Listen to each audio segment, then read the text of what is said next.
सुप्रभात। मैं अन्वेषा दीक्षित 9A सेठ आनंद राम जयपुरिया की ओर से आप सभी के समक्ष श्री अटल बिहारी वाजपेयी जी द्वारा दिए हुए भाषण का एक अंश प्रस्तुत करने जा रही हूँ। मैं भारत की जनता की ओर से राष्ट्र संघ के लिए शुभकामनाओं का संदेश लाया हूँ। महासभा के 32वें अधिवेशन के अवसर पर मैं राष्ट्र संघ में भारत की दृढ़ आस्था को पुनः व्यक्त करना चाहता हूँ। जनता सरकार को शासन की बागडोर संभाले केवल 6 मास हुए हैं, फिर भी इतने अल्प समय में हमारी उपलब्धियाँ उल्लेखनीय हैं। भारत में मूलभूत मानवाधिकार पुनः प्रतिष्ठित हो गए हैं।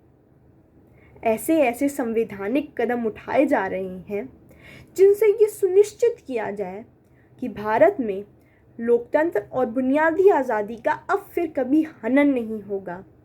जिस भय और आतंक के वातावरण ने हमारे लोगों को घेर लिया था वह अब दूर हो गया है।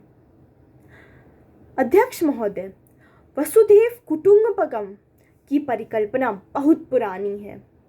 भारत में सदा से हमारा इसी धारणा पर विश्वास रहा है कि सारा संसार एक परिवार है। अनेकानी प्रयत्नों और कष्टों के बाद इस स्वप्न के साकार होने की अब संभावना है संयुक्त राष्ट्र के रूप में। मैं यहाँ राष्ट्रों की सत्ता और महत्ता के बारे में सोच नहीं रहा हूँ। आम आदमी की प्रतिष्ठा और प्रगति मेरे लिए कहीं अधिक महत्व रखती है। अंततः हमारी सफलताएं और असफलताएं केवल एक ही मापदंड पर मापी जानी चाहिए कि क्या हम पूरे मानव समाज, वस्तुतः हर नर, नारी और बालक को न्याय और गरिमा का आश्वासन देने में प्रयत्नशील है। अफ्रीका में चुनौती स्पष्ट है। प्रश्न ये है कि किसी जनता को स्वतंत्रता और सम्मान के साथ रहने का मौलिक अधिकार नहीं है, या रंग भेद में विश्वास रखने वाला अल्पमत किसी विशाल बहुमत पर अन्याय और दमन करता रहेगा। निसंदेह रंग भेद के सभी रूपों का जड़ से उन्मूलन होना चाहिए।